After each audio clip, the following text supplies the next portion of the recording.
नमस्कार दोस्तों, welcome to our channel the study power. आज के इस वीडियो में हम 12-13 सितंबर से रिलेटेड जितने भी मोस्ट इंपॉर्टेंट और एक्सपेक्टेड आपके करंट अफेयर्स के क्वेश्चन बनते हैं वो सभी हम इस वीडियो में डिस्कस करेंगे। तो इस वीडियो के आखिर तक हमारे साथ में बने रहिए। उससे पहले मैं आपको बता देती हूँ कि डेली हमारी करंट अफेयर्स की क्लासेस जो होती है वो 8:15 बजे मॉर्निंग में होती है। तो डेली आप इस क्लास को 8:15 AM पर अटेंड कर सकते हैं। तो बढ़ते हमारी वीडियो की तरफ। क्वेश्चन नंबर 1 जो है आज का वो है, कौन सा देश टाइफून हेशन से प्रभावित हुआ है? तो हाल ही में टाइफून हेशन जो है एक तूफान आया है, उससे कौन सा देश प्रभावित हुआ है? तो उससे जो है जापान प्रभावित हुआ है।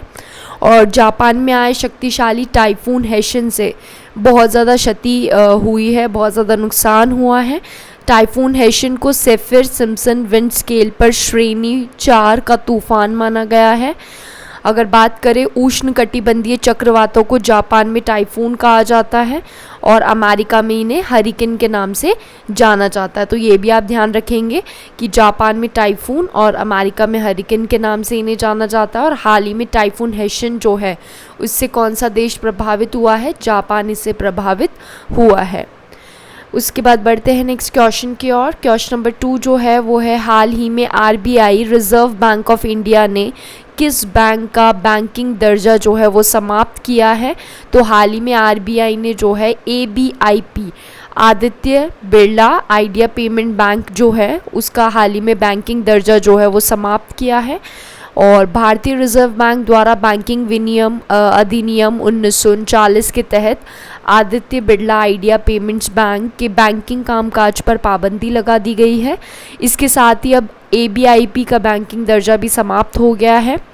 बात करें अगर Aditya Birla idea payment bank की, तो इसमें ग्रासिम इंडस्ट्री लिमिटेड की 51% और वोडाफोन आइडिया लिमिटेड की 39% जो है हिस्सेदारी थी। तो इतनी बातें आप ध्यान रखेंगे और ये ध्यान रखेंगे कि RBI ने अभी हाल ही में ABIP का जो है बैंकिंग दर्जा समाप्त किया है। बढ़ते हैं नेक्स्ट क्वेश्चन की ओर। नेक्स्ट जो क्वेश्चन है वो है, इंदिरा गांधी शांति पुरस्कार से हाल ही में किसे सम्मानित किया गया है? तो इंदिरा गांधी शांति पुरस्कार से हाल ही में सर डेविड एटनबरो जो है उन्हें सम्मानित किया गया है।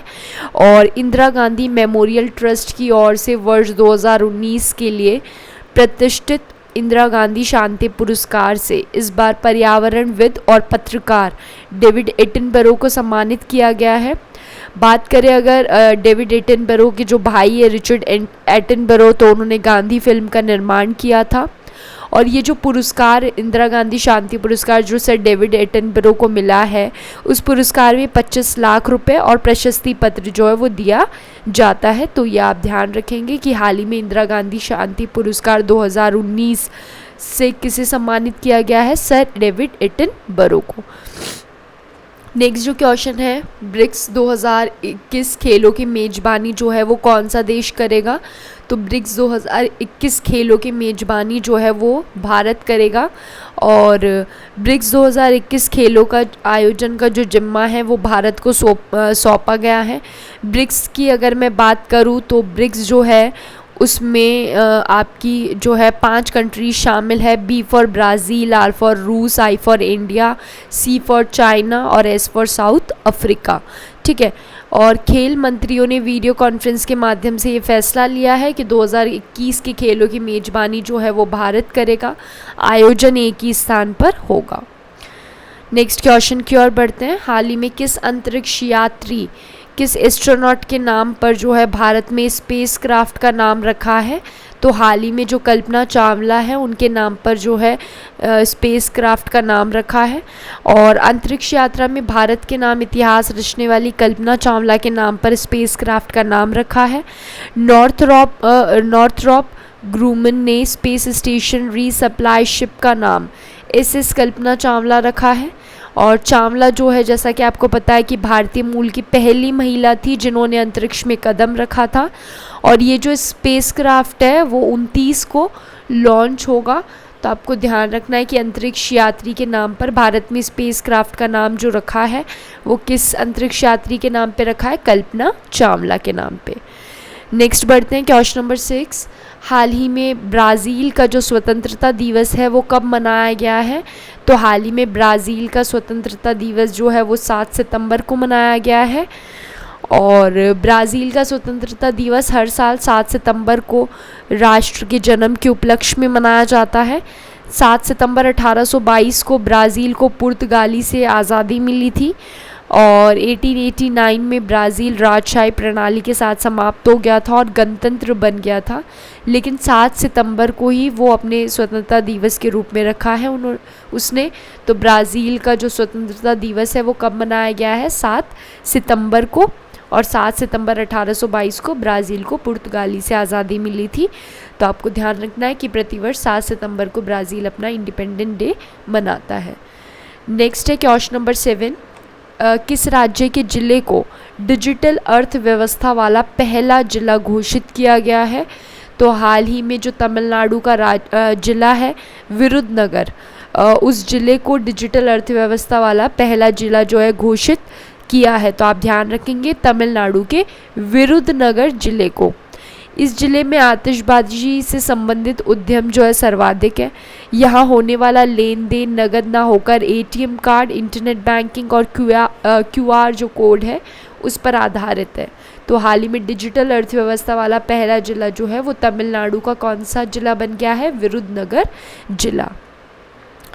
उसके बाद में बढ़ते नेक्स्ट क्वेश्चन की ओर। सिल्वर लेक ने किस भारतीय कंपनी में निवेश की घोषणा की है? तो हाल ही में सिल्वर लेक ने जो है वो रिलायंस ग्रुप में निवेश करने की घोषणा की है और इन्वेस्टर कंपनी है सिल्वर लेक, उसने रिलायंस रिटेल में 7500 करोड़ के निवेश यानी इन्वेस्टमेंट का फैसला लिया है और इससे रिलायंस रिटेल वेंचर्स लिमिटेड की इक्विटी वैल्यू 4.21 लाख करोड़ हो जाएगी। इसके बदले में कंपनी को रिलायंस रिटेल में 1.75% हिस्सेदारी जो है वो मिलेगी। तो आप ध्यान रखेंगे कि सिल्वर लेक ने हाल ही में रिलायंस ग्रुप जो है रिलायंस रिटेल वेंचर्स लिमिटेड में जो है निवेश की घोषणा की है। नेक्स्ट बढ़ते हैं क्वेश्चन नंबर 9। 100 इंटरनेशनल गोल करने वाले दुनिया के एकमात्र एक्टिव फुटबॉलर कौन बन गए हैं? तो हाल ही में 100 इंटरनेशनल गोल करने वाले दुनिया के एकमात्र एक्टिव फुटबॉलर जो है वो क्रिस्टियानो रोनाल्डो बन गए हैं और दुनिया के सर्वश्रेष्ठ फुटबॉलरों में से एक है क्रिस्टियानो रोनाल्डो, जो हाल ही में 100 इंटरनेशनल गोल करने वाले दुनिया के दूसरे। और एक्टिव फुटबॉलर की बात करूँ तो एकमात्र एक्टिव फुटबॉलर जो है वो बन गए हैं। तो आपको नाम ध्यान रखना है क्रिस्टियानो रोनाल्डो। नेक्स्ट बढ़ते हैं क्वेश्चन नंबर 10 की ओर। हाल ही में किसने स्कूल में जंक फूड के विज्ञापनों एडवर्टाइजमेंट्स को बैन किया है? तो हाल ही में फसाई जो है food safety and standard authority of India, उसने स्कूल में जंक फूड के विज्ञापनों को यानी एडवर्टाइजमेंट्स को जो है बैन किया है। और FSSAI की बात करूं मैं तो इसने स्कूल के बच्चों के बीच सुरक्षित और पौष्टिक भोजन को बढ़ावा देने के प्रयास में स्कूल परिसर में और आसपास के अस्वास्थ्यकर भोजन के विज्ञापनों पर प्रतिबंध लगाने का प्रस्ताव जो है वो किया है। इसके CEO जो है वो वर्तमान में पवन कुमार अग्रवाल है। और फसाई की जैसे कि मैंने फुल फॉर्म बताई food safety and standard authority of India, नाम आपको ध्यान रखना है इसकी फुल फॉर्म भी। और भारतीय खाद्य सुरक्षा तथा मानक प्राधिकरण हिंदी में से कहते हैं, स्वास्थ्य और परिवार कल्याण मंत्रालय के अंतर्गत आता है, जिसका उद्देश्य खाद्य सामग्री के लिए विज्ञान पर आधारित मानकों का निर्माण करना है तथा खाद्य पदार्थों का विनिर्माण, भंडारण, वितरण, बिक्री तथा आयात आदि को नियंत्रित करना है। तो आप ध्यान रखेंगे हाल ही में फसाई जो है उसने स्कूल में जंक फूड के विज्ञापनों को बैन किया है। तो आज का जो क्वेश्चन है दोस्तों, जो आपको मुझे कमेंट सेक्शन में करके बताना है, जिसका आंसर आपको मुझे कमेंट सेक्शन में देना है, वो है IBA द्वारा इंडियन बैंकिंग एसोसिएशन द्वारा जारी ईज 2.0 इंडेक्स में किस बैंक ने हाल ही में टॉप किया है?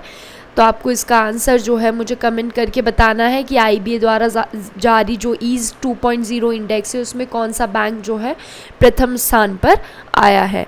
डेली करंट अफेयर्स की क्लास 208 बजे होगी, तो डेली आप इस क्लास को अटेंड करेंगे और नोट करेंगे इस टाइम को। जितनी भी अपकमिंग एग्जाम से रिलेटेड इन्फॉर्मेशन होती है वो हम अपने फेसबुक पेज और टेलीग्राम चैनल पर अपडेट करते हैं, तो आप हमारे फेसबुक पेज को लाइक कर सकते हैं, टेलीग्राम चैनल को ज्वाइन कर सकते हैं। और अभी तक अगर आपने हमारे चैनल को सब्सक्राइब नहीं किया है तो हमारे चैनल को सब्सक्राइब करें, और वीडियो अगर पसंद आया तो ज़रूर लाइक करें, ज़्यादा से ज़्यादा अपने दोस्तों को शेयर करें। Thank you for watching.